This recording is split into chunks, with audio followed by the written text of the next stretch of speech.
Hey, I can't hear you yet.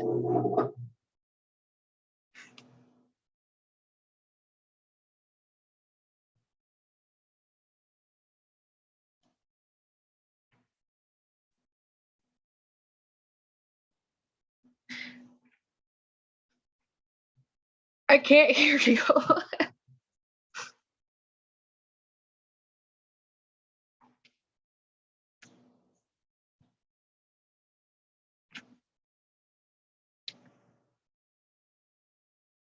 I don't know if you can hear me, but it says that you're connecting to audio and can't hear me yet.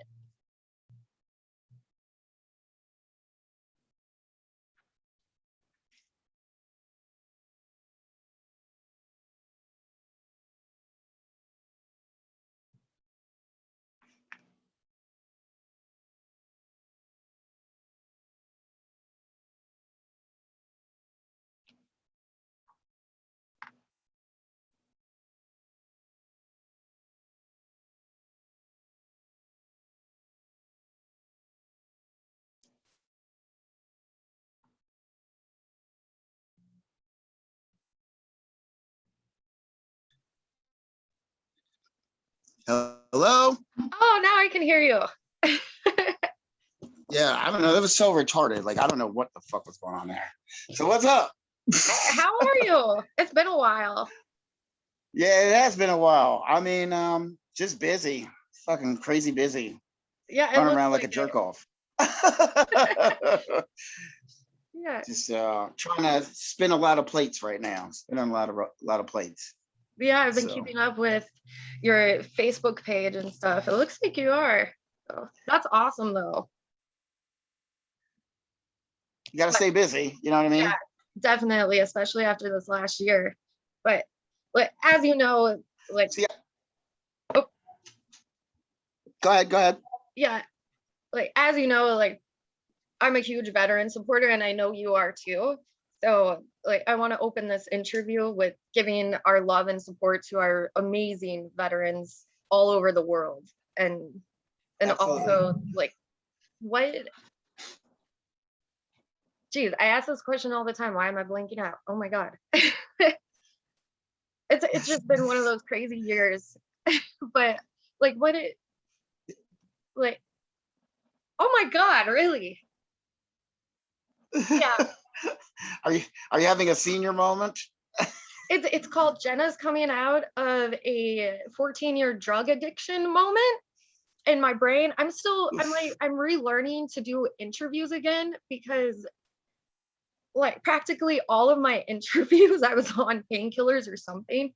So Whoa. so yeah, it's the world. Okay. Yeah, the world is interesting now. And it's an interesting experience like doing interviews again because I felt like I was so good and now I'm like, fuck. Okay, this is a little challenging here. but yeah, I'll try to make it as easy as possible.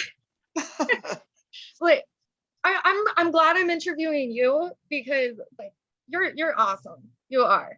So and like I know you're a veteran supporter too.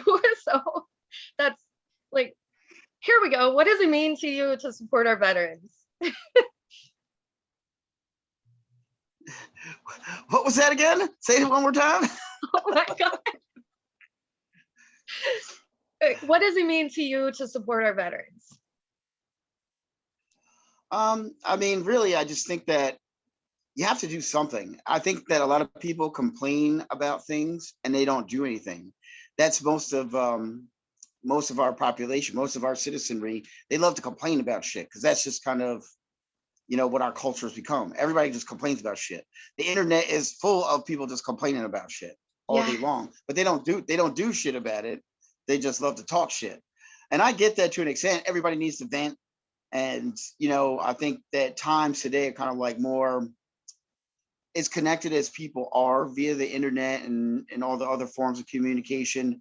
we're also very disconnected because that's all you do. Everything is on the internet. Everything is by phone or video or whatever. So it's not really hitting home. You know what I mean? It's people are so disconnected, even though they're connected. Right. So like you'll see stuff happening like, oh, 30 people got murdered in fucking Kansas. And you're like, oh, that's a damn shame. And then you're like, oh, but biscuits are on sale. You know, like that's how people live. You know what I mean? When it's not affecting their lives directly, they just complain and that's it. And to me, it was kind of a thing where I kind of wanted to at least start making some attempts to go out and do something. And luckily for me, I just kind of met some of the right people, and it kind of helped me to further what I was trying to do. But I mean, really, it's just about, I didn't want to sit around just complaining or, you know, kind of just making idle chatter about what I was going to do. I wanted to actually do something, right. Which is like unheard of in this day and age. People don't like to actually do stuff. They like to talk about some shit that other people can do. But right. That's really what it really means to me. It's like these guys go out there, and regardless of your views of politics or whatever, you know, the rights and wrongs and corruption and all that shit, because I have tons of views on that. At the end of the day, there are men and women that go out there because they want to protect their friends and their family and their country, and you have to respect that, if nothing else, regardless of what your political views are. And there are a lot of people that don't come back. There are a lot of people that come back, you know, insanely injured, go through traumatic incidences that you can't possibly imagine. And I've gotten a chance to go out and at least meet some of them and hear their stories and give them a little bit of time. I mean, they're giving their lives and their whatever. You can't give a little bit of time. You can't, right. Like, you know, people think like, oh, I sent my old shoes to the fucking first aid pickup or whatever, you know, the whatever it is. Sorry, I got all kinds of shit happening here. So things coming in. And I go, you know, that's nice. It's nice to do. I do the same thing. Like I take all my old clothes, I bag it up, and I call like a specific service where I know it goes to actually help veterans, because there are some shady things. But I'm getting off topic. So that's basically what it is. I felt like I wanted to do something. I felt like I needed to do something. So I went out and started doing it. I started making some calls and figuring out who do I need to talk to actually get off my ass and go out and do something, especially when I was on the road, because, you know, when you're on the road, a lot of times, especially when you're headlining or something like that, a lot of your time is just wasted sitting around figuring out what the fuck you're going to do, you know, watching movies or reading books, whatever it is. I'm not saying it's a complete waste of time, but you could be doing something more meaningful. And I had the opportunity to like go to different homes, meet different guys and from different branches of military, see what they're going through. And that's all they want to do. They want to be able to like, it's nice for them to like know that people actually give a shit. Yeah. Like for real, give a shit. Yes. Not make a Facebook post and go, oh, I put a Facebook post on, I'm good for this year. You know, that's kind of fucked up. I mean, that's something, but it's, people should do a lot more. And you can't tell people to do a lot more if you're not doing shit. So I was like, listen, you know, I'm not trying to be up everybody's ass. Like everybody needs to go out every weekend and go to a veteran's home and, you know, talk to your veterans or whatever it is. Go to the fucking Legion Hall where cats hang out. A lot of old cats hang out there, you know. Yeah. And which I like to do because the beer is cheap and dudes got tons of fucking crazy ass stories. You know what I mean? And they always got some shit going on. They got a pancake breakfast or barbecue on a Saturday afternoon. You know, I'm down with that. I'm like, barbecue on Saturday afternoon. The veterans at the Legion Hall, count me in, bitch. I'm on my way. You know, and then I take over the grill, start drinking beers and whiskey and just start talking, you know. That's what they like to do, though. They just want to hang out. And I don't have a problem with that. You know, it's not a big deal. It's just go out and do something. You know what I mean? Stop talking shit and actually do some shit. Right. And that's kind of where it comes from for me. Yeah, it's nice, like, because you're a musician and, you know, music is, you know, what pulls them through a lot of times when they're in combat. I've heard a lot of that. And we did specific things like specific videos and things like that. So that also kind of took a big place. Like when we did To the Fallen Hero and stuff, like we got a huge outreach. I felt like, and there was like guys from different branches, like sending us tons of emails and messages. Like to this day, like right now, it's happening. Guys will reach out like, man, I can't. That song's like amazing. I'm so glad that you guys did something like that because, it hit home for a lot of people in the military, and I felt like that deserved an equal response from us. Like all these people reached out about how it helped. You gotta like, all right, all these people are reaching out, these people that are risking their lives, that you need to man up and respond to every person. Like every dude that I can talk to, I talk to. Every message that I get, every email that I get, I answer, all that shit. Because they deserve your time. Yeah. Because you can't give them nothing else. You don't have anything else to give. So, give the one thing you do have, and it doesn't take much. Like if more people did that, I think that things would be in a far different position as far as our whole citizenry and how we interact with our troops and interact with people in our military. Definitely. Things would be a lot different. People would have a lot different views, but that's a whole nother. We're not going to go there because I'll go on a rant for like an hour and a half. We don't need that. You don't need that because that just gets you kicked off doing any kind of interviews for the rest of your life. You'd be like, you hanging out with that motherfucker? You can't hang out with nobody. You can't interview anybody ever again. You're boycotted. But you've been blacklisted, literally. And racism. I love it. But it's just amazing what they do, like what they go through, and then when they come back, I mean, some of them have severe PTSD and and are learning to integrate themselves into the world again. So having that interaction with them is an amazing thing to do. Yeah, it's different I've definitely noticed differences between different people that come back. Some dudes are just better at compartmentalization. Like I'm definitely one of those people, like I can put everything in a little box and but everybody can't do that. And you have to learn to adjust to that and respect it because you're not going through that shit. I know I mean, I'm from Jersey. I've been shot at, but it's not the same. Right. It's not constant.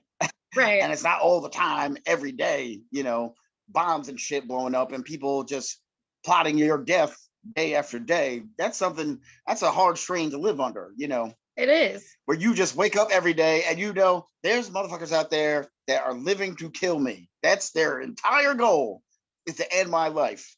And they go out there anyway. Yeah. That's saying a lot. That's saying a lot. I don't know, I'm sure that a lot of people can't do that. Everybody can't do that. Everybody has fight or flight. Like when if you're trapped in a corner, someone's trying to kill you, you're gonna do what you have to do. But it takes a different kind of person to say, I don't have to do this, but I'm going to anyway. Yeah. And you got to respect that. You have to. If you don't, there's really something so wrong with you that you don't. Excuse my words, but you don't deserve to be here anyway. You're just breathing up oxygen for the good people. I mean, if it weren't for the veterans, I mean, we wouldn't have the music, to listen to. We wouldn't have this interview to do. We wouldn't have the freedom to be able to walk outside and do things. I mean, there are countries that are like that. It really is amazing. So much. I've definitely seen some of those places where you're like, woo, this is a whole different world, and that's the thing, that people don't see that shit. I've been fortunate enough and unfortunate enough, depending on how you want to look at it, that I think that I have a little bit bigger world view, because I've seen countries where, like, there ain't bouncers at the club. There's military police there. People start marching, they start beating them down with billy clubs and shit. And you're like, there's nothing you can do about it. I mean, Serbia, we definitely saw that. We were playing with Machine Head, this huge like airplane hangar looking place, and they had military all through there. I mean, like literally you got off the bus, there was a car outside with 2 military police in there. And as soon as you got off the bus, they followed you with a flashlight and an automatic weapon to the doorway to the place we were playing, which had another armed guard standing there, you know, with an automatic weapon, basically leading you into the place. So you see that there's a completely different world. And I mean, that is not even by far the worst of it by any means. There's places you go where that is a way of life. There's military personnel on every street corner, on every road, on every little alley, little pathway, watching what you do, telling you what to do, telling you where to go, where you can't go. You know, that whole shit is just crazy. I mean, I feel incredibly bad for a lot of people that had to live under crazy dictatorships. Right. And it's just like, that is a way of life that I can see why people do extreme things to get away from it. You know, getting on fucking doors and, you know, trying to get into the ocean and fucking just get 90 miles to freedom. They're like, I don't give a fuck. This is so terrible. I'm willing to risk myself and my family to get on a raft that I built out of doors and spare wood for freedom. You know, you got to think about that. That's saying a lot. It really is. But, and I mean, like, even the military, you know, all over the world, I mean, some of those guys are forced to do that.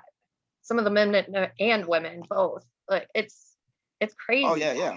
Well, I think in a certain way, I understand the logic behind it, where they basically not demand, but enforce service for men and women, because it gives them a better respect of what's going on, and it makes people more in touch with what freedom costs. Right. And a lot of people here have definitely lost touch with that, because we literally have so much freedom in certain regards that people just take it for granted. They take a lot of shit for granted here. Which I'm happy to be able to be in that position, that we have a country where you can actually take shit for granted, because that's kind of a blessing and a curse. You know, but it would be better if people took less things for granted and just realized, man, we're in a pretty goddamn good position. Right. We need to stop talking shit and maybe just do a little something, do a little more doing and a little less talking shit. But you know, you can't, the world's not going to change overnight. You know, that's just not going to happen. That's not realistic. People are still going to be people, and it's in our nature to self-implode, so to speak. We destroy shit more than we create shit. But you know, that's history. You read any history book, whether you believe in the history that's written or whatever, facts is the facts. At the end of the day, human beings are destructive. We love to fuck shit up and enslave other people and kill other people because we always want more. Somebody always wants more, you know. And it's like, yo, that's why there will never be world peace. You know, I'm telling you, people, never gonna be world peace. Never. If there's two people on this planet, there still won't be world peace, because eventually them two people will meet, and one person will say to the other person, hey, welcome to my planet. Another motherfucker will go, your planet, and that's gonna be it. They're gonna throw down, and one's gonna be dead, and maybe both of them by the end of it. You know, that's when there'll be world peace, when we're all dead. That's the truth. You heard it here. Straight up facts. we hope for world peace without anybody being dead, though. Like, it's a dream. What they say? Wish in one hand and shit in the other. See which one fills up first. You know, motherfuckers hope, wish. Hope is great. You know, we hope there's a better economy. We hope, you know, there's certain things you can hope for that are actually realistic. There's certain things that people hope for that are completely unrealistic. But you know what? At least we're getting live music back. So that brings some world peace. At least, I mean, I know not everywhere in the world has them yet, but I mean, that helps us all mentally. Yeah, I mean, I think that the arts in general, whether it's music or movies or TV, or, I mean, obviously not all thing is necessarily creative art. Some of it's just garbage, you know, it's reality TV, stuff like that. That's not art. That's just crap. That's just shit to keep people pacified from other people's, they like enjoying watching other people's demise. Jeez. You know, which, okay, it's something we all enjoy on a certain level. It's like a naughty pleasure. You know what I mean? You feel a little bit better because you see somebody doing shitty. And people that say they don't like that, you lying. You lying. Everybody likes to see somebody bust their ass on the sidewalk in the winter. You know what I'm talking about. It's a little ice outside. You're walking down the sidewalk and you see somebody slip on the ice and bust their ass. The first thing you do is laugh. Then you go over and say, yo, are you okay? If you do that, some people don't even have that in them. They're just laughing. They just walk off. I'll at least laugh and I'll be like, hey, you all right? You need some help? But we all like to see a little bit of that. That's just human nature. You can't deny it. But, I think the arts in general, people being able to go out to the movies with their family or their loved one or whatever the fuck it is. You take your boyfriend and girlfriend on a date and go out and be able to do things. It does bring people more together because I think a lot of things that we have now are all about keeping people separated. Amazon, that keeps motherfuckers separated because you don't have to talk to nobody. You just order everything, comes right to your door. You don't even have to meet the delivery guy. Right. Self-checkout, ATMs, all this shit is designed so people don't have to talk to people. And I felt like during the pandemic, especially like being in the bar business and shit like that, you see a lot of it. Like a bar, while it does have its, obvious lower standards as far as drunk people and stuff like that, a lot of people do have like get together with their friends, they have conversations, people interact, they talk about real things because it's a bar, you're having drinks, people are not filtering their conversation. And I feel like if more people in this country just had more interaction, a lot of people are more connected. That's how change actually happens. People have to connect on a personal level for any real relationships to be built and for things to actually change. You're not going to be sitting at home like planning the revolution from your computer. I mean, you can give it a shot, but that's all it's going to be. It's going to be a computer revolution. Oh, we went crazy on Facebook. Everybody posted like a blackout picture as their profile picture. Okay, that's great. It's something, but it'd be a lot better if you had 2 million people like Hands Across America. That was a significant event. That was connection. You know what I mean? But you ain't going to see no shit like that anymore. People don't connect like that. I was telling somebody else this literally at the bar. I was saying, yo, I was talking to this guy's like, we were talking about a bunch of stuff and he's like, you remember Hands Across America? That was some crazy shit. I took part in Hands Across. I stood there. It was something to see. You look to the left, you look to the right, and there was literally people as far as the eye could see, all hanging out, no beefing, nobody fighting, and a legitimate connected activity of people doing something good. When's the last time you seen that shit? You don't see that shit.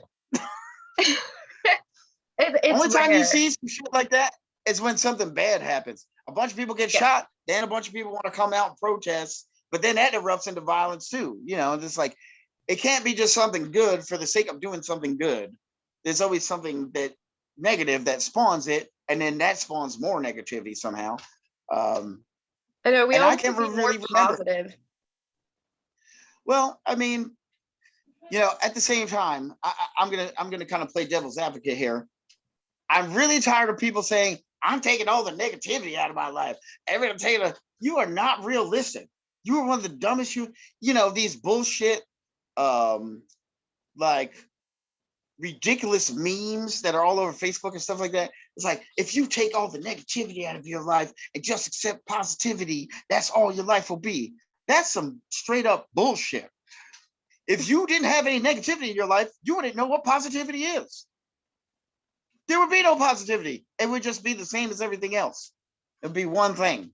It'd be a mundane existence. I mean, it would be great if we could live in a utopia, but that's not realistic. Okay. People need to get their arms around that concept, first of all. I just feel like it's not whether you accept negativity or don't accept negativity, it's how you deal with negativity that makes the difference. And negativity is going to happen. Negative things are going to happen in life. That's just, you can't avoid that.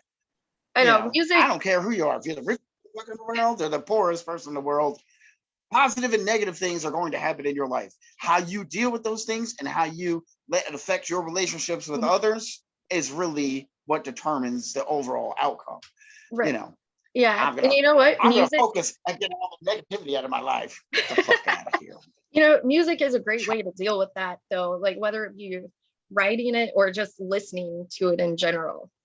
And and of course You going know to what? concerts. I feel like the craziest thing is a lot of people look at like metal music as some of the most, like in the whole, in the, overall outlook. A lot of people that don't know what it's about look at it as that some is the most like, because it's aggressive, like, oh, it's so aggressive, it's evil, it's this, it's that. You know what's evil? I'll tell you what's evil. Cardi B is evil, okay? That I'm not saying anything about her talent level, her skills, but shit like Migos and shit like that, that's some evil shit. You know why? Because it serves literally no purpose. It just tells people to be the most ignorant they can be all the time. All my life is their entire lives is just about how much shit can I acquire while taking shit from somebody else and shitting on other people. Everything is about that. Everything is about that. Like there's no songs like about strife or pain management or anything. It's like, I'm gonna take this much shit. I got this much money. If you ain't got this much money, you're a piece of shit. If you don't look this good, you're a fucking herb and all this other shit. It's like, yo, see right there, that is the most aggressive evil shit on the planet. But you know what too? I'm not gonna look past some of the other shit that people think is the happiest shit ever. The most redundant shit in nature, some of this EDM shit, that is like mind control music as far as I'm concerned. They don't call it trance for no reason. It's trance for a reason. They just keep bombarding you with the same shit until you're just in submission. I think that's evil. When you are completely mentally shut off and everybody's just a drone following this one constant beating pattern, that is slavery. You've been enslaved. You just don't know it. You're enjoying being enslaved. And you know what? The mainstream media just constantly promotes that music, and they shun metal. And it's ridiculous because I mean, metal, there are so many uplifting lyrics and just so, I mean, like Pantera. I know you're a diehard fan too. I mean, yeah, that's my favorite metal band. Real lyrics. Yeah. Well, I mean, I'm not saying everything in metal is uplifting either. I mean, there's a lot of songs about pain, but it's about very specific things that are going on in the world. I feel like a lot of people in metal. Yeah, I feel like a lot of people in metal just are more interested in saying something than saying nothing. I feel like a lot of people in pop music, they don't give a shit. They're not saying anything. I'm not saying everybody in pop music, because that's not true either. There are people that give a shit and have something to say. But I feel like a lot of pop music now, whether it's pop country, there's another thing. I don't even want to get on that. That is some slavery music. If I ever heard it right there, that is enslaving people left and right. They just don't even know it. But oh my God. People don't get it, man. That's slave music. Y'all are slaves. You listen to pop country, you are a slave. You just don't know it. Anyway. Well, I mean, not everybody even writes their own lyrics. I mean, a lot of these singers, they just a lot of music. They just repeat what. A lot of music is left up to analysts and shit too. That's what people don't understand. A lot of interesting things that go on, and there's people that literally like say, "Oh, these tunes. Listen to any Katy Perry hook. It's all in the exact same frequencies, exact same tones, exact same notes, because they know these sounds are familiar to human ears, and people are going to respond this way to these tones. Your brain's going to react. You'll hear it, and your brain react. Even if you hate it, you're gonna know it. And you're gonna respond to it. Because I'm not a big Katy Perry fan, but yo, them Katy Perry hooks come on, you know that shit, even if you never heard the song before. Same with Taylor Swift. But I know she writes her own Taylor music. Swift, but yeah. that bitch might as well be the Pied Piper. You know what I'm saying? She got everybody on lock. Taylor Swift done took everybody's money and brain. She's like, you're gonna follow Taylor Swift whether you want to or not. You heard? Everybody's like, yes. We will follow. That's what I love. I mean, metal is so amazing just because, I mean, it has real lyrics and real, I mean, relatable, and you just can connect with them.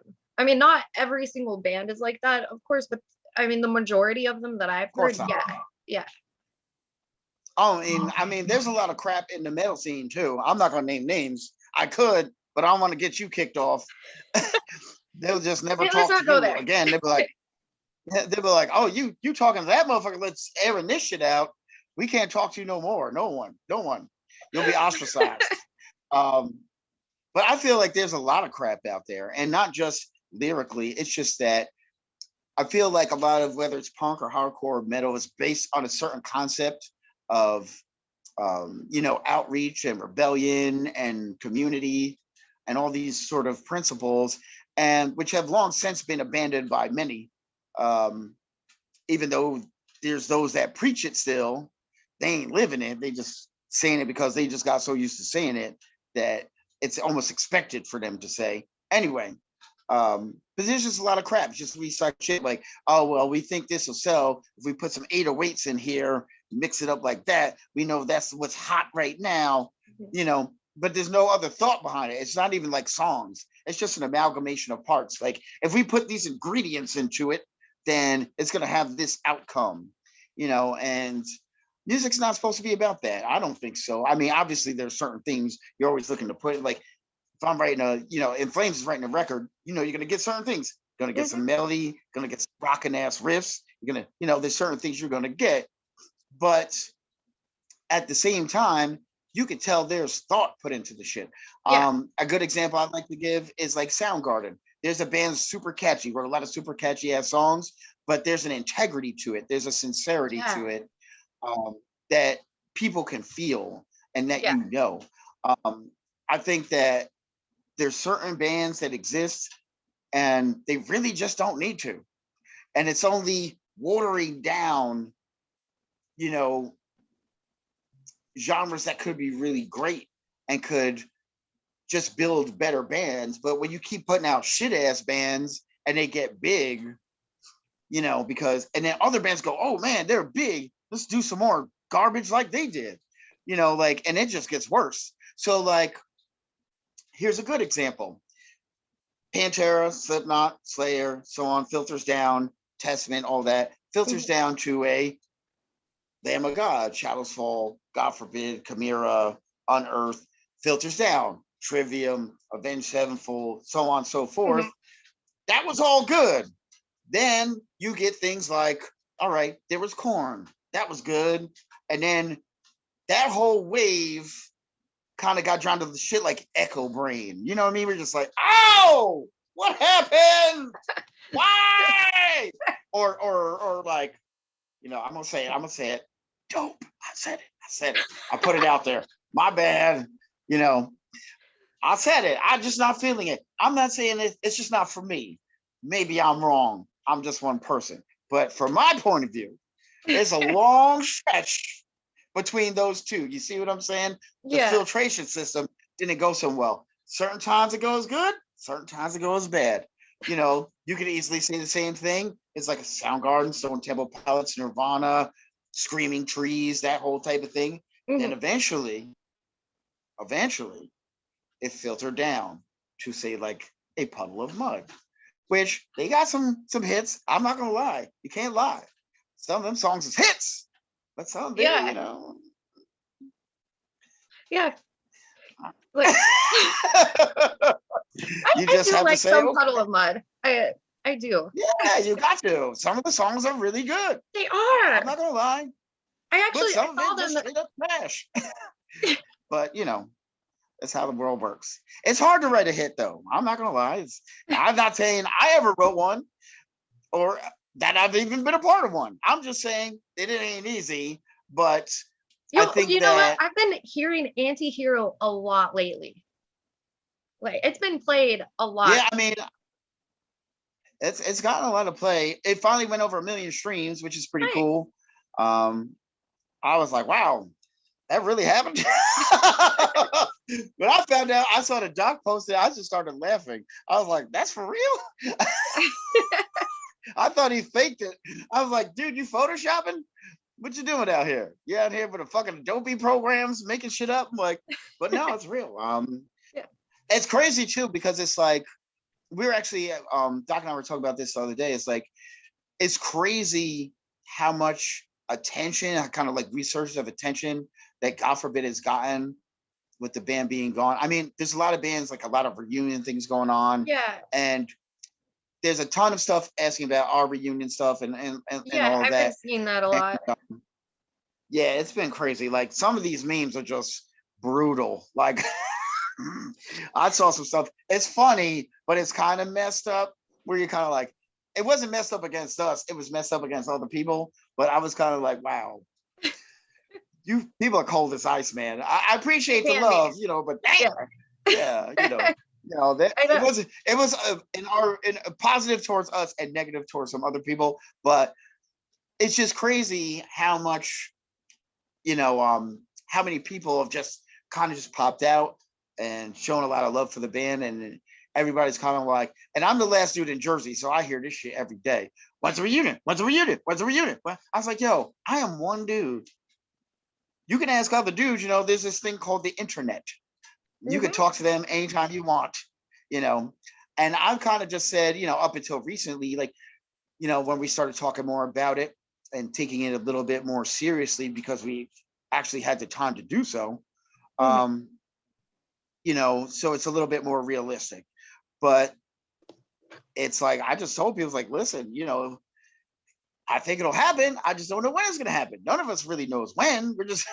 We're just having, like, we're all talking to each other and we talk bullshit, crack jokes and stuff like that. And we had to get back to that first, before anything else could happen. You have to be able to operate as normal as a family first, and then you can do, the other stuff, because the other stuff takes a lot of work.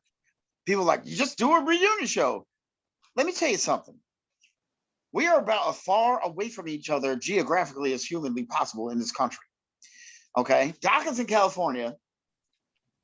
Byron is in El Paso. You might as well say fucking Mexico. John is the closest to me, and he's an hour and a half away from me. He's in Pennsylvania, and I'm in Jersey. That's far. It's not that easy. And now think about getting together for rehearsals. Where we rehearsing at? See, people don't have those type of answers. They're like, just get together. Okay, who's paying for them plane tickets? Right. Them motherfuckers get real quiet. They're like, what? It costs money? Hold up. I know some people just don't understand what it's all about. I mean, it's a lot of work. And a lot of things that we have to talk about with each other. Dudes have families. Everybody's got jobs and other responsibilities musically and things like that they're doing. It's like, okay, so because you guys finally decided to come out and say you want to see us, now what we're going to do is grown-ass men with bills and responsibilities, we're all just going to drop all that shit, throw caution to wind, spend all our savings to play one show. No, that's not realistic. I mean, we want to do it, but people need to embrace the fact that dudes have kids, children, homes. Those things cost money. They have responsibilities. See these lights up in here? My air conditioning? That shit costs money. I know, but it would be amazing to see that happen. Because I saw you guys in 2004, and it was an amazing show. So hopefully we'll get to see that happen at some point. Like, it's gonna happen. We've talked about it now, and we've decided it's gonna happen. But it's just we have to sort out through all the details and figure out how we're gonna do things and what's the best way to do things. What's the best way to accommodate everybody's family needs and everybody being able to take care of the responsibilities they have to take care of, and figuring out all the geographic issues in itself is a challenge. And then you have Disciples of Verity too. Yeah, I have Disciples of Verity. Doc's got Bad Wolves. There's a lot of, I produce bands, I do studio work. He does a bunch of different shit, podcasts and things. And, you know, it's a lot. It's a lot Yeah. to kind of schedule around and deal with, and it's harder now. It's easier when we were like in our 20s. You know, the shit was easy Right. because you literally had almost no responsibilities. I have one responsibility: live, stay alive. That was the only responsibility. Play music. Now it's a little bit different. So yeah, right. Yeah. Who So are it's definitely going to happen. We're just working around how to make it happen. So yeah. You mentioned that you've been producing, other bands. Who are some of the artists that you've been producing lately?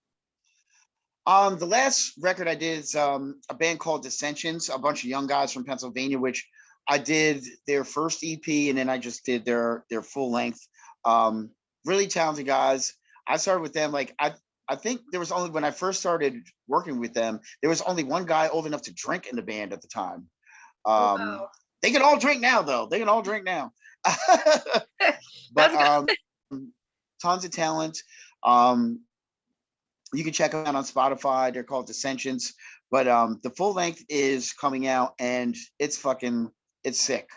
It's one of the first albums that I produced where I can really say like I had so much interaction with them or across a period of time where I really felt like a different sense of pride when the record was done, because they've grown and done so much and come so far and put in so much work, like they put in the time. And I was like, all right, there you go. There's another thing and reason I started doing that. It's like, how many times are you going to complain about seeing this crap band or that crap band? If you really feel that strongly about it, go out and do something about it. So I started meeting up with bands and saying, hey, and it's not just that I would tell them about just better songwriting. I was telling them about industries. Like, this is what's going to go on with your life if you want to pursue this as a career. This is what's going to happen. This is what you need to do. If this happens, this is what you need to embrace as far as personal relationships. Like I'm honest with them 100%. I try to not only shape them musically, but shape their minds in the idea like this is a fucking business, regardless of whether you want to embrace that or not.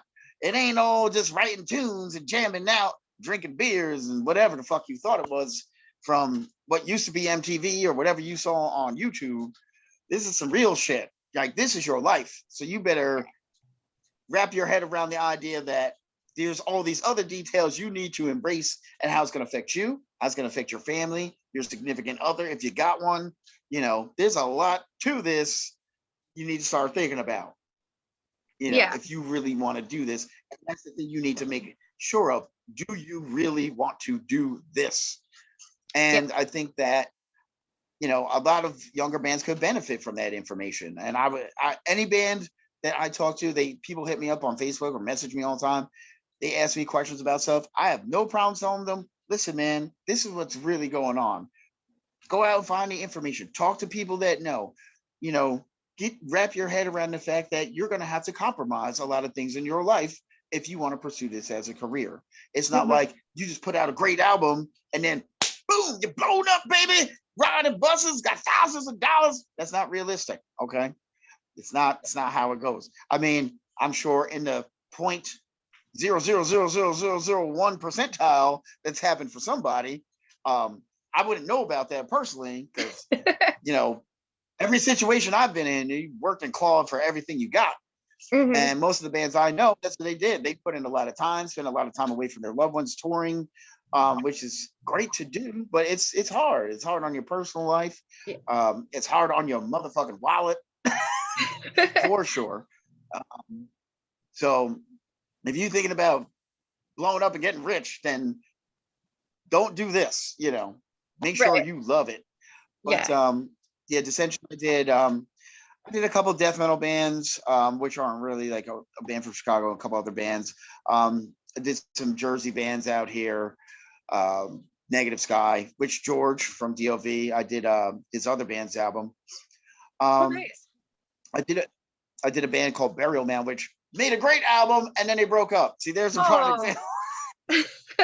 They made a great album. I mean, they had a lot of very complicated things going on in the band. The drummer fell ill. One of the guys got married. He's actually, his wife is pregnant actually now, which, Aw. you know, and there's two brothers in the band, and it was just, they had a lot of things going on, but they made a fantastic album. I was very proud of what they did. They also put in a lot of work, and literally I would stay at some of those dudes' houses for days, you know, working with them, you know, Oh, at wow. rehearsals in their basement, you know, yeah, I put in the time.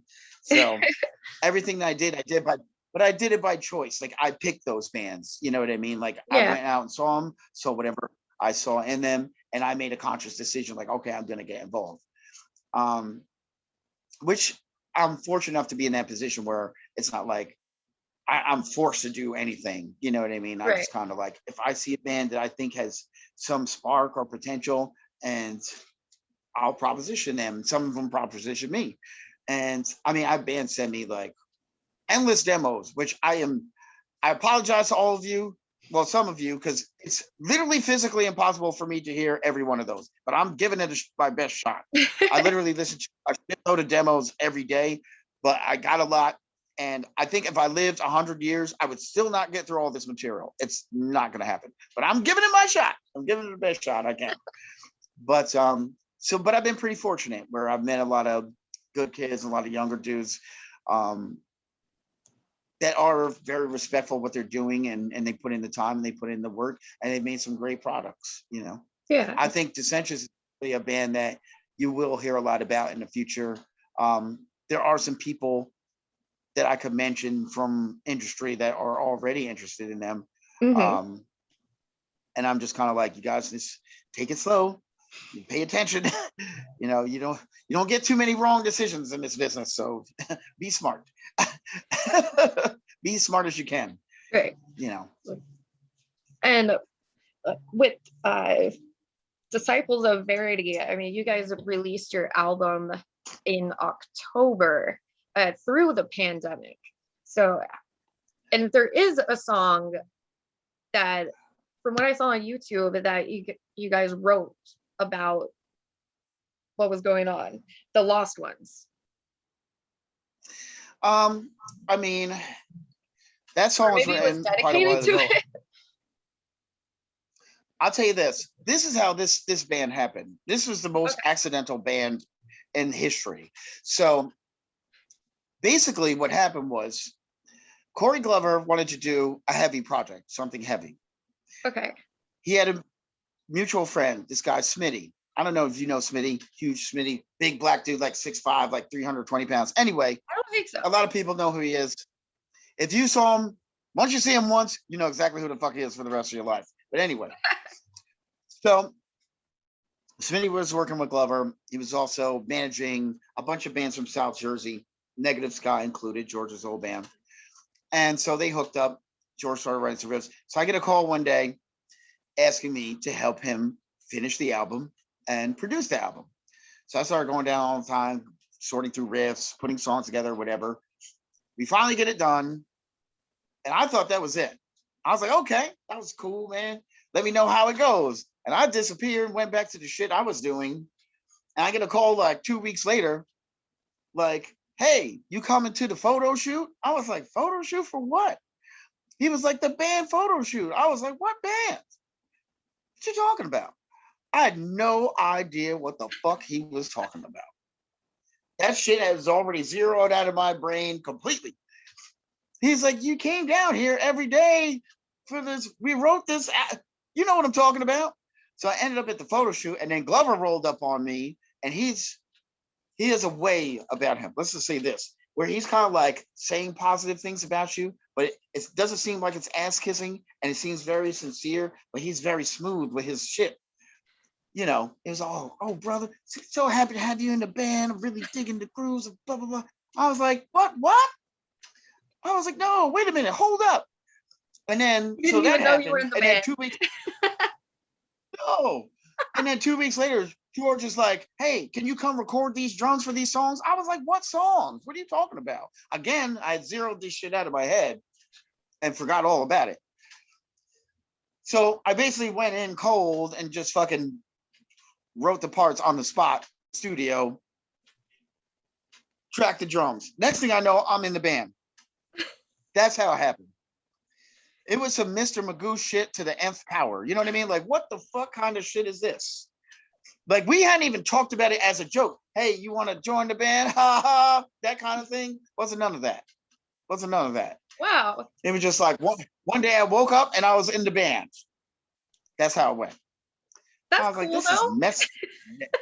Yeah, it's kind of messed up. But quite a story. so all this I've never heard anything like that before. Yeah.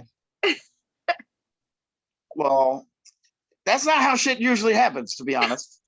Usually there's some sort of plan.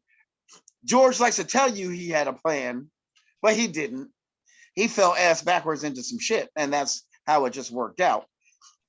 And then we went through a couple different changes, guitar player changes and stuff like that, until we got to the guys that are in the band now, which it seems to be very solid and everybody's cool. And, you know, obviously we have our up and down arguing moments, but they're pretty infrequent, to be honest. It's actually kind of weird for me because I'm used to, God forbid, the most volatile band in the history of bands. Which made for great music. And I'm not saying we didn't have a lot of good times, but when we had bad times, they were bad. People will tell you that know this band, we had some brutal moments where people just said the worst things possible. You know what I'm saying? Because we were just that close also, like we're just, it's like having 5 brothers literally in a band, and 2 of them were literally blood related, but the other 3, we known each other since we were 12 years old. So what's the fucking difference? Yeah. So, and when we first started the band, at that point, I think Byron, John, and I had known each other 13 years, maybe. And Doc was only 14. I think Doc Dallas is 15. So at that point, you don't get much closer than that. Let's just say that. So it just made the arguments more brutal. Because everybody knew how to hurt each other's feelings. Oh. But, so being in this band is like, obviously everybody's a grown up, you know what I mean? Like for real. Yeah. So, everything's dealt with a little bit differently, and it's like a lot more mellow, and everybody's kind of like, oh, all right, we need to do this. Okay, I'll do that. Okay, I'll do that. Okay, cool. And that's pretty much it. It makes a lot of the decision making, everything a lot easier. Yeah. Yeah. I mean, obviously now we're starting to deal with tour offers and other shit like that. I was about to ask what else is going on. Well, our agent's booking some tour stuff in the fall. We're getting more offers now. So it's just about going through it and seeing what we can do and can't do, or want to do and don't want to do. Glover's schedule is also, he's doing Live in Color stuff. Like I said, we've been getting, God forbid, offers. So we're trying to figure out what we're going to do with that stuff. So, it's all very sorted. It's a lot going on and a lot to process and a lot to sort of work through. But we're working it out a little bit at a time. Okay. Working it out. Yeah, it's really cool that you have all those different guest musicians. I mean, like Phil DeMille and Jeff Loomis. So that's pretty cool. Yeah, I mean, I've known Loomis for since 2000. And one of our first, God forbid, tours was a Nevermore tour. Mm-hmm. They took us on one of our first national tours. So I've known Jeff for a long time. Yeah, for real. That I can tell you a crazy moral story on that tour. And I was still pretty young at the time. I think I was 24 at the time, maybe. We were in Florida playing this place called the Brass Mug, I think it was.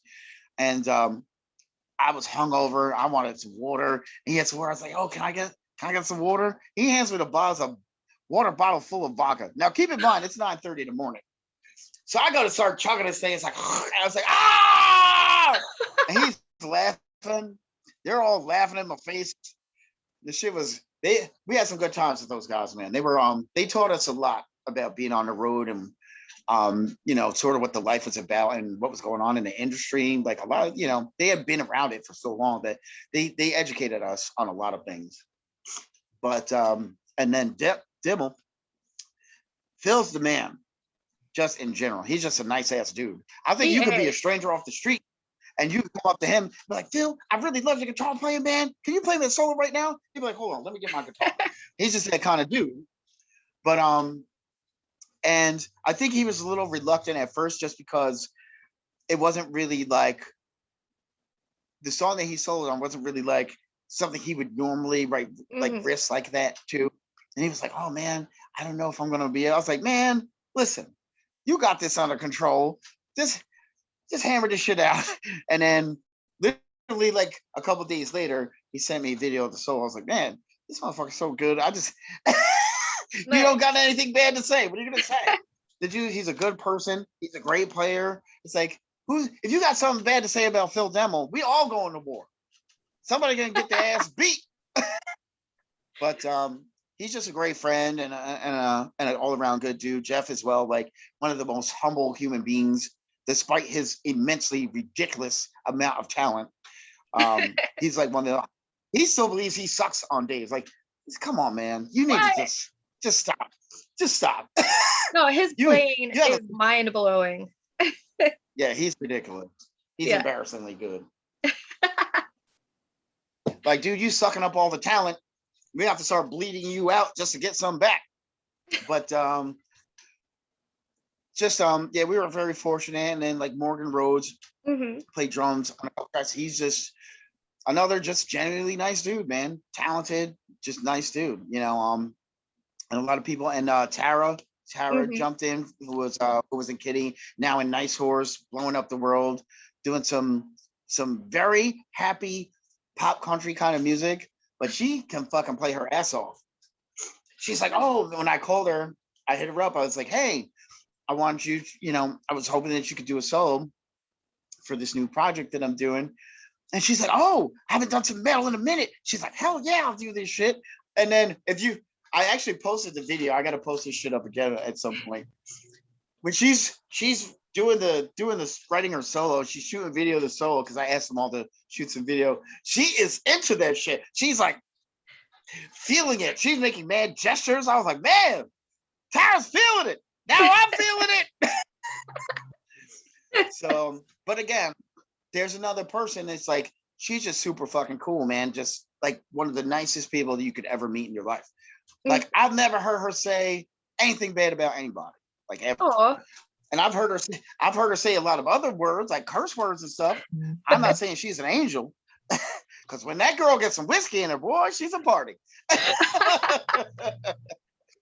But she's just all around good person, and we got to be friends on the road. I just, great demeanor, fantastic player. Like, you can't go wrong with that combination. And it wasn't really that hard. I'm in a very fortunate position where I happen to be friends with some really talented people. I literally just asked them, hey, can you do this? And they were like, okay. That's pretty much it. Lucky. So what else, like, how do you envision the next album for Disciples of Verity to be, or have you guys even thought about that yet? We've already started writing songs for the next album. Actually, one song is pretty exciting. Is it's going to be a heavier track. It's Corey Glover and Byron are both on the song, doing vocals. That's which cool. Is I guess, well, now it's going to be out in the open, but nobody else knew about that. But they're actually they've been going back and forth, trying to finish up the lyrics for it now and figure out, I guess, well, their switch offs and whatever the fuck it is they're doing. I got to the point where I was like, I gave Byron Glover's number and exchanged their numbers. I was like, you know what? I'm done talking to both of you. You guys work it out. I don't even want to hear about it. Just figure it out on your own. Because that's two crazy people. I don't need to listen to those conversations. They're both insane. Neither one of them cats is right in the head. You just let them work it out how they got to work it out. I told George looked at me and goes, I don't want to get involved in this shit. Let's just let them do it. And when they're done, we'll find out what's happening. I was like, pretty safe bet. Let's just do that. That sounds good. But we've got like 3 or 4 songs that we've already started writing for the next record. I think in many ways it's going to be heavier than the first record, and it's going to be a little bit more dynamic in nature, just because of the mixture of people. Like, obviously when the first record was written, I was more working off an idea that I didn't know I was going to be in the band, obviously. And I was kind of just projecting things like, okay, this is what George is looking for. This is what we're trying to accomplish, sort of thing, as opposed to now I'm putting more of my personal input into things and putting in, you know, sort of what I want out of things, and other dudes are too. And that changes the dynamic of things considerably. But it's all been going pretty well. And obviously with having Glover in the band too, it makes certain things very easy. You know what I mean? Like you can really write the crappiest chorus in the world and let him sing over it, and it's still going to sound pretty good. Not that I'm saying we're going to do that, but you could do that. You could write like a 2-chord chorus, like bam, bam. That's the whole chorus, and just let him do his thing, and it's still going to sound good because he's just that good. But he's also kind of experimenting with more and doing more.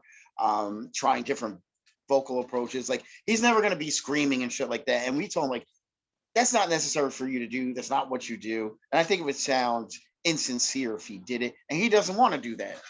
He just wants to do, you know, be more expansive of what he does over heavier music, which what's wrong with that? Right. But that's pretty much where I could see things going. I mean, it'll be more of some of the same stuff that we had. I just think that we're going to add more, maybe some more like thrashy elements to it a little bit more, I guess, more traditional metal aspects to it. Cause that's my wheelhouse. That's my go-to shit. So, you know, like there's risks, like we'll be in rehearsal and somebody will start playing a riff, and I'll start bringing in some crazy thrash beat, and George will shoot me this look from across the room, like he's just upset. He'd be like, I'm like, why are you the enemy of thrash, George? Why are you the enemy of thrash? I'm not having that, you know, with George. It's not like he just like, he gets so upset about the craziest things that I have to fuck with him all the time. But there's going to, you know, I told him, like, you need to have things be more dynamic. You can't have everything sort of just be here all the time, because it'll get boring to listeners. You know what I mean? Like, yeah. I love to write great hooks, and great things are great because when you got a voice like that in the band, you know, it's like having Don Henley in the band. You know, like, why would you not let Don Henley sing? You have to let him sing, because it'd be stupid not to. Right. But you have to do things that allow him the space to do that, which requires a little more finesse, and it requires everybody to kind of like a little bit more, you know, solidarity and pulling things back and not shitting all over what he's trying to do.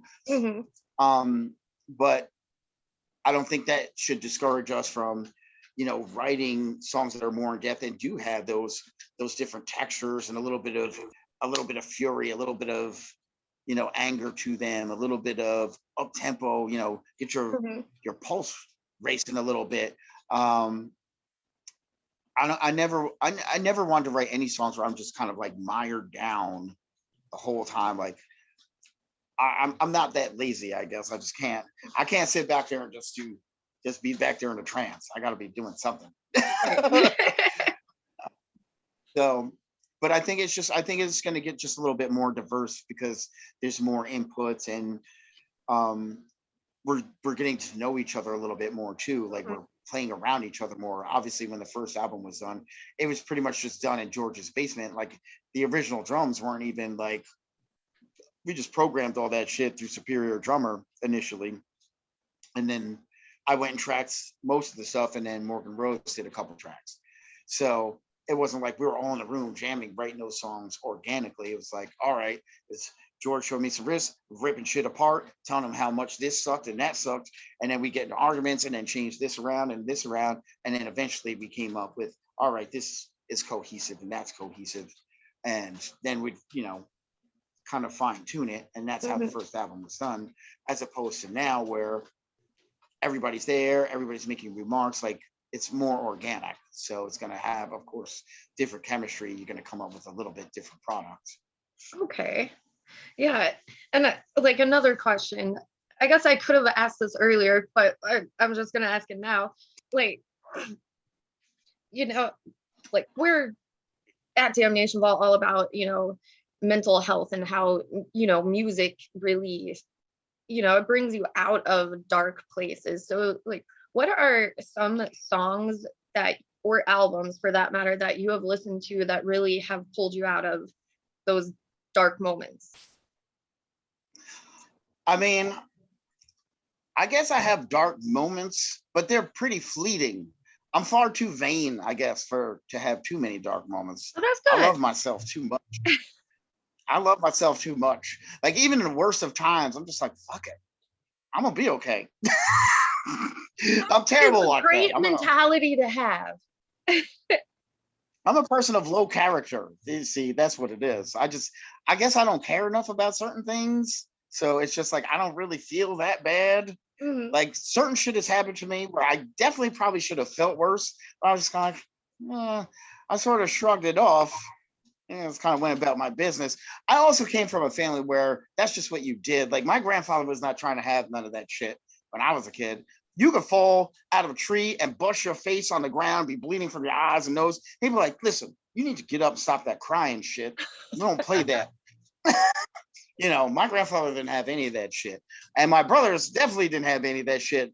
I could fall in the street. If I started crying, they would beat my ass. I'm like, all right, now you want to cry in public? Now you're gonna have something to cry about, but I mean, everybody has low moments. I guess mine are just, I'm fortunate in that whatever my state of being is or my mental position is, they're very fleeting.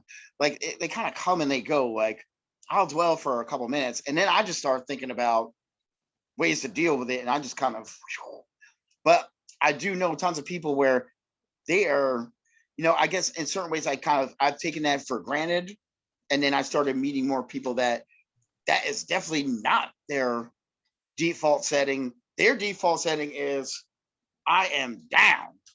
And this is where I'm going to be at until something snaps me the fuck out of it. Mm-hmm. And I totally understand that. Well, I don't totally understand it, but I do empathize with it. But I mean, if there's certain things, like certain albums that just put me in better spirits, and they're all kind of like completely nothing to do with one another. Basically, Cowboys from Hell, I can listen to at any time. That always puts me in a good mood because that record's just it's just awesome. Period. It is. It's a great record. It is. I mean, Dimebag solos are amazing. Everything about that record is good. No bad parts. No bad parts about that record. If you say it's a bad part about that record, well, as much as I love that band and I love Pantera, I do have some discrepancies with the latter albums. Anyway. Okay. Van Halen, 1984. Michael Jackson, Off the Wall. That's a fucking... If you can't get in a better mood listening to Off the Wall, you are so fucked up. Nothing's gonna help you. I like this is a strange album to bring up, but it makes me feel better. Is NWA Niggas for Life? Love that record. It's a fantastic album. Now, some people may say, how do you feel better from listening to that album? Listen to Niggas for Life and tell me you don't have a smile on your face by the end. Fantastic. It's gonna raise you up. I'm gonna listen to that after we get off here. Listen to that record.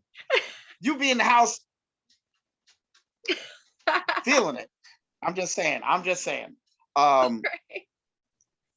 Of course, there's I have, especially now, I have playlists of montage music. Like trials, training sequences and shit like that. There's always music. You got to have montage music in your playlist. If you don't have a montage playlist, check me out on Spotify. Check out my playlists.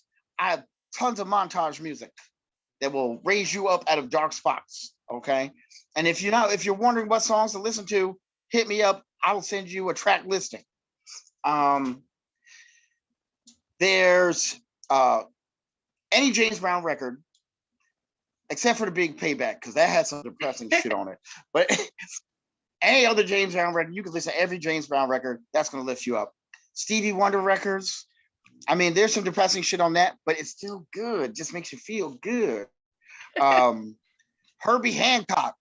Herbie Hancock, Bitches Brew, come on! If you don't know about that album, first of all, you should look in the mirror and call yourself ignorant. Secondly, go on whatever platform you need to and go find it. Whether it's vinyl, CD, streaming, go find Herbie Hancock albums. Listen to every Herbie Hancock album. All of them good. Herbie Hancock, good. That boy, good. Crazy enough, South of Heaven is one of my greatest feel-good albums. Yeah. It just kind of like, it takes me to a point of reminiscing, because when I was like 13, it's the first time I heard that record. And as a drummer, you hear that record and that shit changes your whole life. That changed my whole direction. I had never heard no shit like that. I was like, who is this Dave Lombardo character? And what is he playing? It's crazy. But it was so good. I'll put anything on, like I'll put on a lot of stuff from South of Heaven, because that's my favorite Slayer record.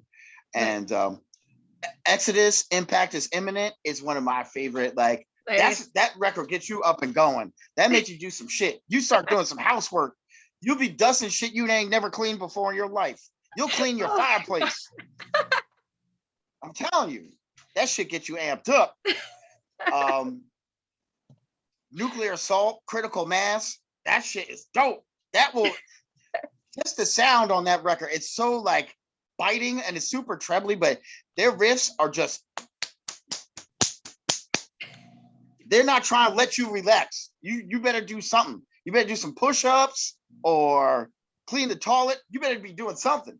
You listen to some Nuclear Assault, because that's gonna have you with a whole lot of pent up energy. There's no escaping that. No escaping that. Let's see. Oh, you know who else I like? Is Fine Young Cannibals. A lot of people don't know about Fine Young Cannibals. They had a couple hits in the 90s. They had a song called Good Thing, Good Thing. It was kind of like, you know, they were almost like an interracial, watered down Huey Lewis with a little bit of like kind of like more poppy feel to it. It's hard to explain, but go look at Fine Young Cannibals. They had a couple hits way back in the day, but they had some feel good stuff. And then I'm trying to think of that band that did Mirror in the Bathroom. You ever see Grosse Point Blank? You ever see that movie? No. Never seen Grosse Point Blank? John No, Cusack? you know what's funny? Like I haven't watched a lot of movies. I've always listened to music more than anything. I'm about to set you on fire with my mind for not watching Grosse Point Blank right now. Go watch that movie. Anyway, it has a lot of good music in it. The soundtrack for Grosse Point Blank has a lot of great songs in it. But just I like a lot of soundtracks. So I listen to a lot of soundtracks. Right. I'm weird like that. The soundtracks are cool though. I mean, the Crow soundtrack is really cool. I mean, it even has Pantera. See, the Crow soundtrack is great, but see, I like the. See, you want to listen to a good soundtrack? Go listen to the Staying Alive soundtrack, that old John Travolta movie he did where he's a dancer. Like he did Saturday Night Fever where he's doing disco and shit. Then he made a sequel called Staying Alive in the 80s where he's like trying out for this Broadway shit. And he has excellent montage music. And he is just, the montage music is so powerful. It just takes you to a different place. They got a song called Look Out for Number One. That is the most inspirational shit you've ever heard in your life. If you feel bad after listening to that song, there ain't no helping you. Therapy ain't gonna help. Pills ain't gonna help. Sunshine, dolphins, none of that shit's gonna help. But if you listen to that song, it's gonna help. It's gonna help. Okay. Guaranteed. That's a ringing endorsement. All right. Trust me. Look for the Staying Alive soundtrack, and the song's called Look Out for Number One. Bam, bam, bam. Bam, bam, bam. So good. So good. I have a lot of songs. Listen, I'm weird like that. I like the Sherlock Holmes, the one with Robert Downey Jr. and you know, the other face. I like the soundtrack for that. They have a lot of crazy like gypsy music on it and shit, which I kind of like. I'm into that whole weird vibe, tambourines and fiddles and shit going on. That shit gets you amped up though. Them gypsies are not, they keep you moving. They keep the dances going. They spinning, jumping, kicking legs. You getting excited. You know, I like a lot of different stuff though. I'm all over the map, so you can't go by me. I'm all over the place with my music. Well, it's always great to 1 minute I'll be listening like, yeah, it's always great to expand absolutely. your music intelligence. That's for sure. Well, I just think that if you listen to, especially if you're a musician, if you just listen to one thing all the time, you're gonna get bored, and your music is gonna get corny because you're just not. You just run out of places to get ideas from. I think, at least that's how I feel. So me, being the thief that I am, I listen to a lot of good bands. Like all the bands I tour with, I see them doing something like, I'm robbing you. I called, actually, when I was tracking drums for the last DOV song, which is like, maybe I did like a month ago, because we did 2 new songs, because we signed the SM1 Sony deal and they wanted 2 more songs. So we wrote 2 new songs. I was tracking drums, and I messaged Roy Mayorga. I was like, "Yo, I'm stealing some of your grooves right now, bitch!" I was laughing. He was like, he's laughing. There's another dude. He's fucking. Oh, see, there's people hitting me up right now. We're gonna get rid of that though. I'm talking here. He's another dude that's good. He's just a friendly ass, just super talented and just nice as hell dude. Mm-hmm. But I like to draw joy from all different kinds of places, all different kinds of music, because there's so much stuff. There's so much stuff out there. Like, whether it's like Afro-Cuban, salsa, bossa, there's all kinds of different levels of all kinds of music, different levels of classical, different kinds and different places it comes from. A lot of percussive music where it's, a lot of people don't even think it's music because a lot of it's just like different kinds of drums and percussive instruments, but it's music. A lot of old school R&B, a lot of 90s hip hop for me, just because I'm very reminiscent. I also feel like that was the greatest age of that specific type of music, which I feel like a lot of people agree. Obviously, there's all the metal records I like and old rock records I like. There's just so much. I feel like if you're in a bad place, there's something out there that will drag you out of it. I can't say that I can recommend everything, because once again, I think I'm just too vain. I love myself too much to feel too bad about anything for too long. But yes, because I'm a person of low character. I've already established that. But I think there's just a lot of, sometimes you have to go out and just search for different things. Don't be, close yourself off. Like, I think so many people just close themselves off from so much. They're just like, oh, hip hop, oh, fuck that shit. It's all boo, boo, boo, boo, boo. They have whatever stereotypes in their mind. And some of that is obviously real. I think people like, what's that motherfucker's name? Lil Wayne. He was one of the beginnings of the end, I feel like he's not just bad for rap music. He's bad for all Black people in general. Like, I'm just ashamed of him. Yes, I said it, and I don't give a damn. He's just, because you go other places and people get in their mind, that's what all Black people are like Lil Wayne. I don't want him representing us. That's terrible. He is not my representative, not in any means, in any capacity whatsoever. Nothing he says or is or puts into the world is something I want to be in any capacity, except for rich. I can be down with being rich, but the rest of it, no. Anyway, I just think that people have all these things built up in their head. Like, people think about metal, like we were talking about earlier. It's all just people screaming, everybody worshiping the devil. Yeah, some people worship the devil. But I'll tell you what, some people I've met that worship the devil are far better people to meet than supposed Christians. They're far nicer.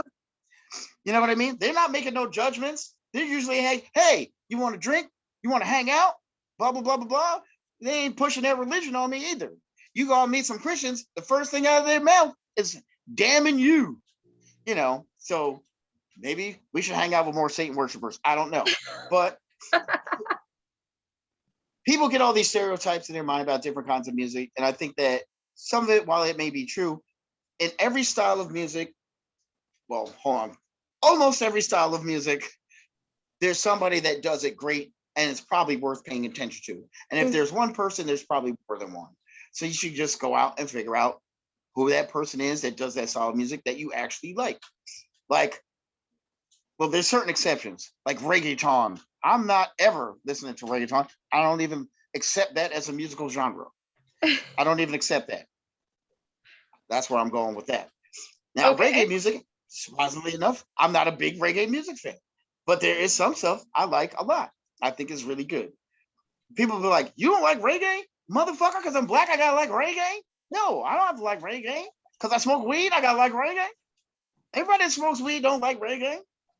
That's not realistic. I do like some reggae. There's certain things I'm never gonna like, and that people love. And they find it very like 311. I can't stand 311. I think that shit is terrible. I'm just not feeling it. And it's has nothing. I don't think that they write bad songs. It's just not for me. Or like Sublime. Man, people love Sublime. I fucking hate Sublime. Hate it with a passion. Fuck Sublime. I'm sorry the guy's dead. I'm sorry.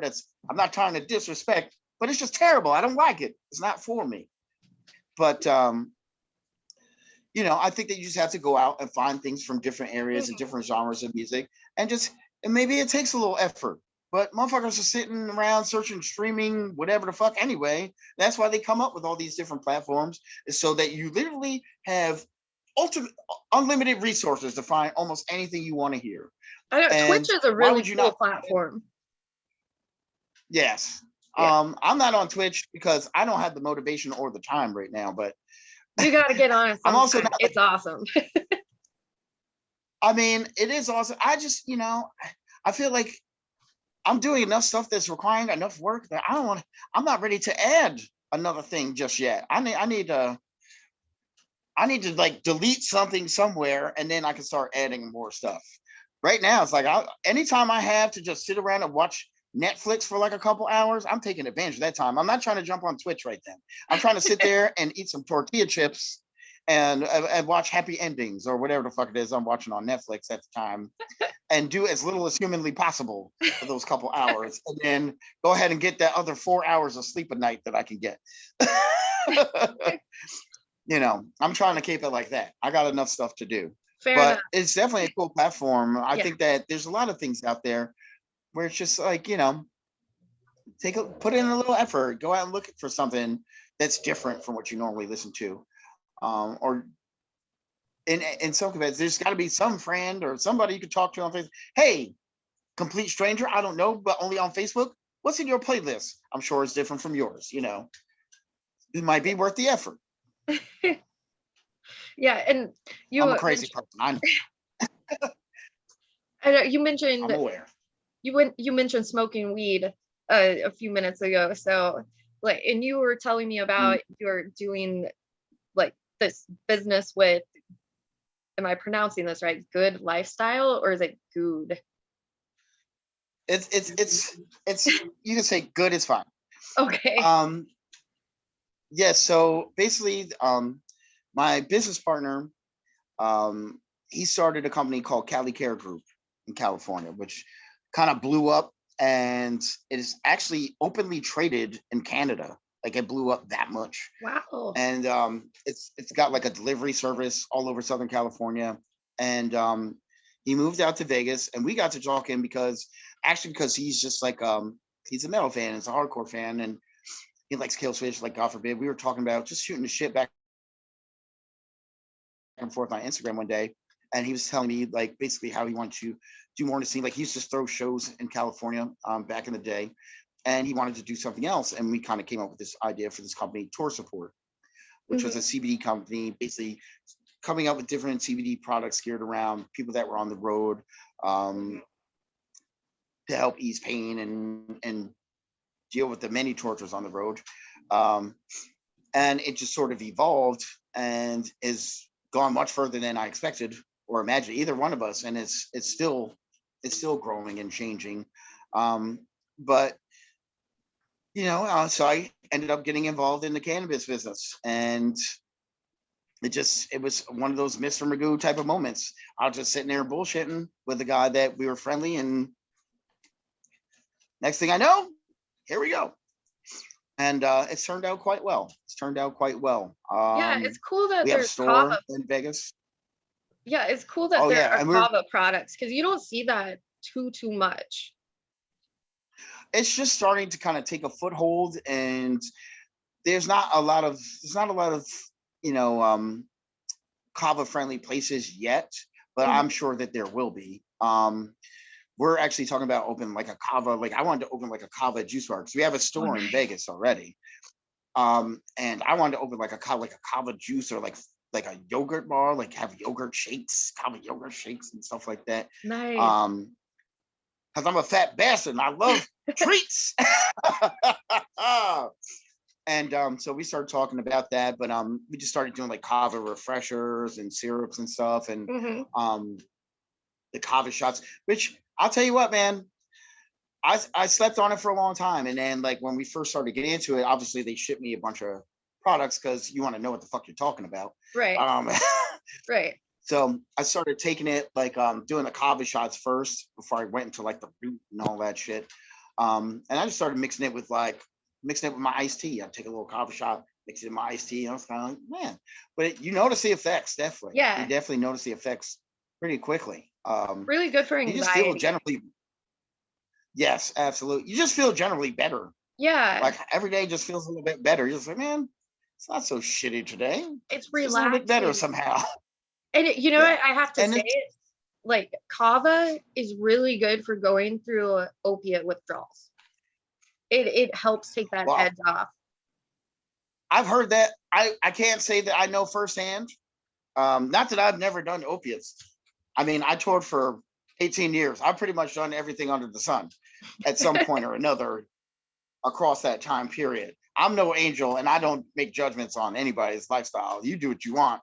As long as you're not fucking anybody else up, that's your business. Right. But, I have also seen friends that have gone down because of, as we all have, as everyone that's pretty much alive has, we all know somebody that's just, it became a lifestyle as opposed to like, oh, I'm hanging out, gonna do this, hanging out, gonna do that. Then it just became, now I'm doing this, work, friends, everything else is collateral to that, and it's always a terrible thing to see, but the opposite side of it is it's a great thing to see somebody be able to come out of that and sort of be able to get themselves back together and repair their lives, which I always think is it shows a lot of fortitude.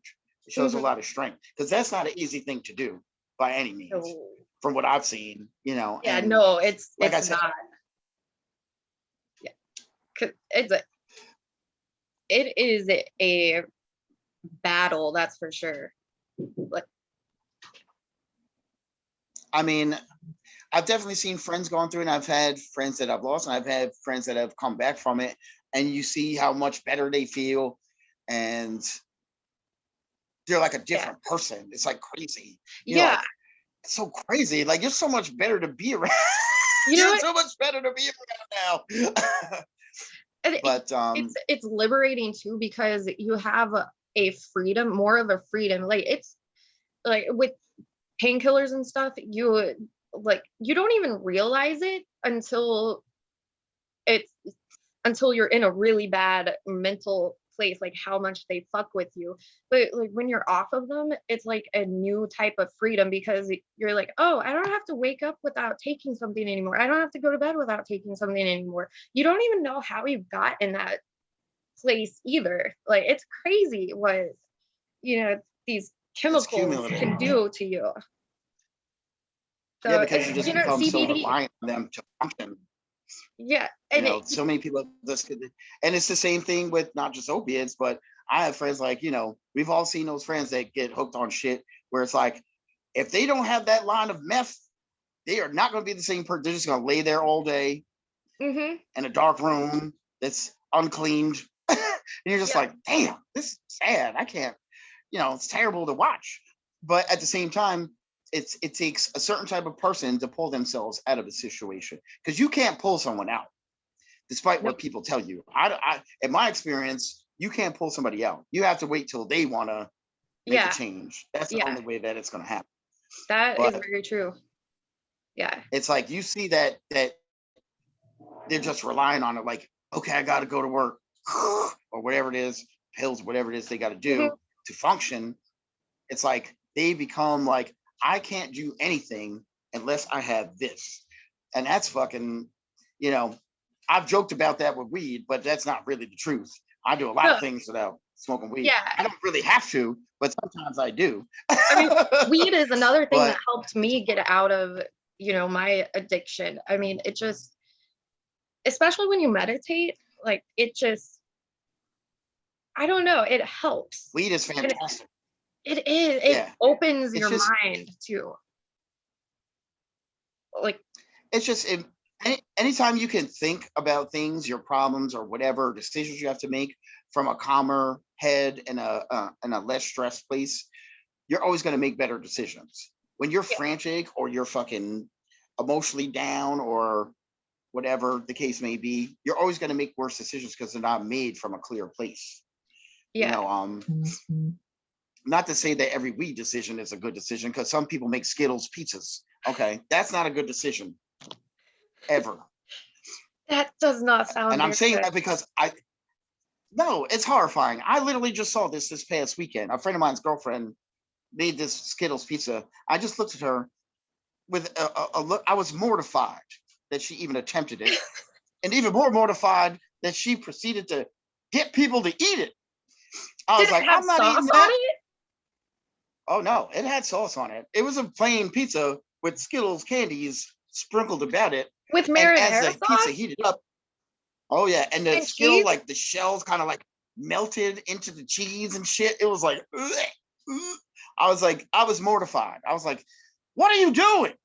Don't ever do this again in front of me. I was like, I don't even want to see this shit anymore. It's terrible. It's terrible. I was like, you know, you're a terrible person for doing this to other people.